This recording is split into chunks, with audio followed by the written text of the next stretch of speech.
So the guy on the left here is Flight Lieutenant James Brindley Nicholson, and he is a Battle of Britain fighter pilot, and he's one of three fighter pilots that is picked out in an article dated June the 5th 1941 in the News Review as typical examples of fighter pilots, and it's titled Three Pilots.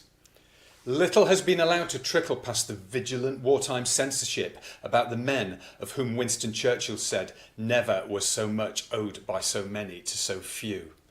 But told last week, however, were the stories of three men who typify all the qualities of the Eagles of Sir Hugh Dowding's fighter command. Author A.B. Austin, who was privileged to be placed on Stuffy Dowding's staff, chose a Scot, a Czech and an Englishman as his typical fighter pilots. First of all, squadron leader Archibald McKellar of Glasgow came down from the north to command his own squadron with an established reputation for gallant and skilled leadership. He had won for himself a very original fighting record.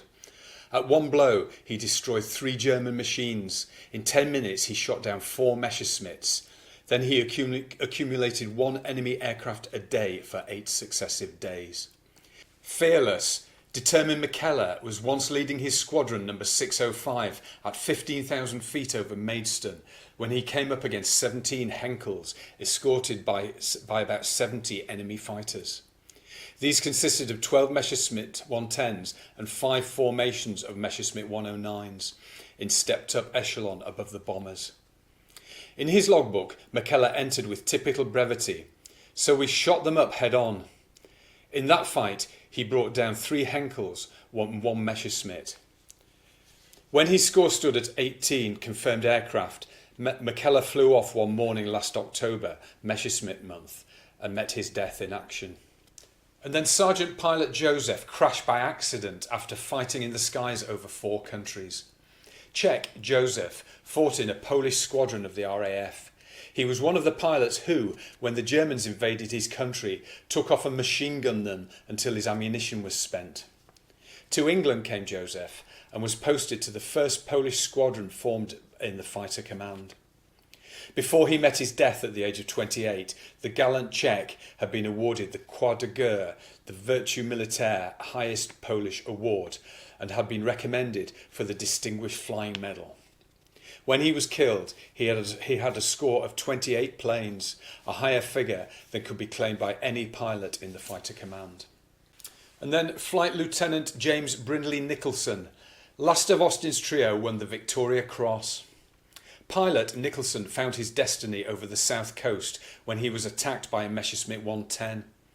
Cannon shells smashed into his Hurricane from behind and set it ablaze, wounding him in the eye and the foot. He remembered, after his Hurricane had been so badly hit and he had seen the Messerschmitt in front of him, shouting out, "I will teach you some manners, you Hun." His instrument panel dripped like treacle from the heat and his hands burnt and blistered, yet he clung on, firing his guns until he had destroyed his attacker. Making a parachute descent from his blazing plane, Nicholson was fired at by an excited Home Guard. When he reached hospital and morphia had been administered, the last thing he did before drowsing off was to look at his wristwatch. The glass had melted, the strap had burnt to a thread, but he could still hear it ticking.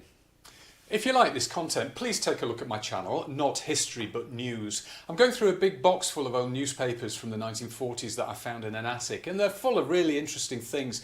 I've just uploaded an article from February 1940, which is explaining that the German press have announced that Hitler will have conquered Britain by April and will have pronounced himself King of England. And then the article goes into a great kind of description as to what life might be like in Britain under the Nazis. It's a really interesting read, so please take a look. Thank you.